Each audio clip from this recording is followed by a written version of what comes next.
Analysis of effects of oxytocin in active management of third-stage labor on outcomes of maternal mortality.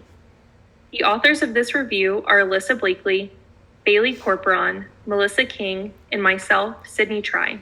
We are undergraduate nursing students currently enrolled at Baylor University Louise Harrington School of Nursing in the Nursing 4351 Professional Nursing Development, a Consumer of Research course. So across the globe, maternal mortality is measured as a ratio called maternal mortality ratio, or MMR, and this ratio can be a really important measure for the quality of a healthcare system. And the CDC has been tracking MMR in the United States since the 80s, and at that time, that ratio was 7 fatalities for every 100,000 deliveries. Now, as of 2016, that ratio is 17 deaths or fatalities for every 100,000 deliveries, which is a 143% increase. These numbers get even worse when you factor in racial disparities. So for every 100,000 deliveries concerning Black women, 37 fatalities occur. So there's a lot of racial disparities in America. Similarly, when we compare America to developed nations that are similar to us, such as Finland, we do not fare very well. Finland, as an example, has 3 fatalities for every 100,000 deliveries. So they're obviously doing much better. They're doing something that we are not. And some of those interventions that they might be doing include the use of oxytocin during delivery, as well as the process of active management of the third stage of labor. And these are used to try and prevent the most common cause of maternal death, which is postpartum hemorrhage. So the purpose of this paper is to analyze evidence-based nursing research related to the process of active management of the third stage of labor as compared to the use of only oxytocin in preventing postpartum hemorrhage resulting in maternal mortality.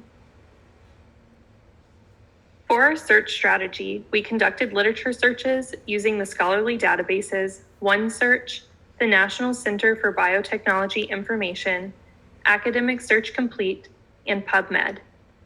The inclusion criteria for our research consisted of 6 qualitative, quantitative, or mixed method studies published in a peer-reviewed journal within the last 10 years by a nurse or featured in a nursing journal.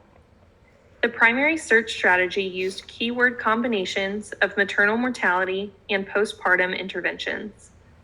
After the articles were chosen, a systematic review was commenced by the authors for quality appraisal and relevance to the topic for inclusion into the review based on the criteria. Within the studies, several findings were consistent. Vaginal birth remains statistically the safest mode of delivery, with the lowest risk of complication for all women except those with preeclampsia. Specifically, vaginal births with physiologic aspects, such as low administration rate of oxytocin and IV fluids, led to decreased rates of postpartum hemorrhage and thus the need for blood transfusion. In comparing breast pump stimulation in place of prophylactic oxytocin, there was no statistical difference in the rate of postpartum hemorrhage. However, it was found to have added benefits of significantly decreasing postpartum pain and improving the number of breastfeedings. The studies had conflicting evidence as far as whether cesarean section increased the risk of mortality. One study found that the relationship between cesarean section and death was not significant. Another study found that cesarean section had a statistically higher rate of hemorrhage, whether it was emergent or elective. However, those cases of hemorrhage did not always result in death. One factor that can't be measured by rates of hemorrhage is the element of teamwork and communication in responding to the situation. One study focused on increasing the comfort level of the response team via high-definition simulation exercises to identify process gaps. Several nations have guidelines for the active management of the third stage of labor, and which are fairly consistent across the board. However, another study found that administration of oxytocin, which is often included in the active management of the third stage of labor, did not decrease the incidence of postpartum hemorrhage, and found that it may even increase postpartum hemorrhage in low-risk, uncomplicated birth situations.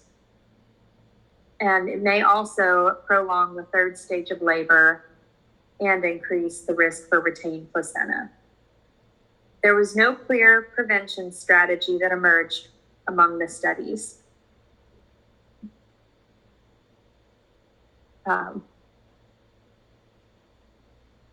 They did advise for providers to be aware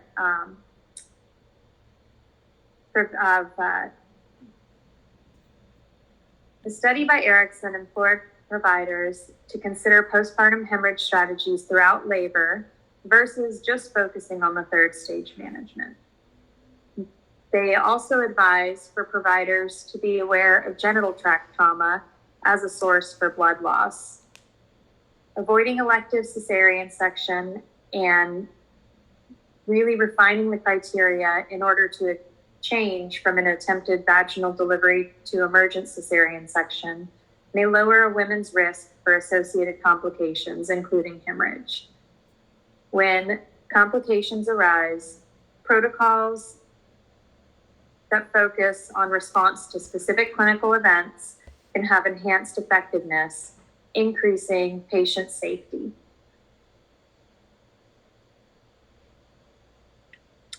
As mentioned above, the purpose of this research was to investigate the effects of active management of third stage labor and oxytocin. Many studies have speculated that these implementations would lead to a more positive birth outcome. Through our analysis and synthesis of multiple research studies, no concrete correlation was found to exist between the active management of third stage labor or the use of oxytocin in the prevention of maternal mortality. Although this was an unexpected finding, we did develop ideas for future implementations through our research, such as research in early detection and management of postpartum hemorrhage. One study we found in Finland discussed giving new parents thorough postpartum education regarding early detection of potential complications. This showed significant reduction in maternal mortality within the first 42 days. Instead of focusing on prevention, it's imperative for the labor and delivery team to be able to identify early signs of postpartum hemorrhage and initiate proper protocols in a timely manner.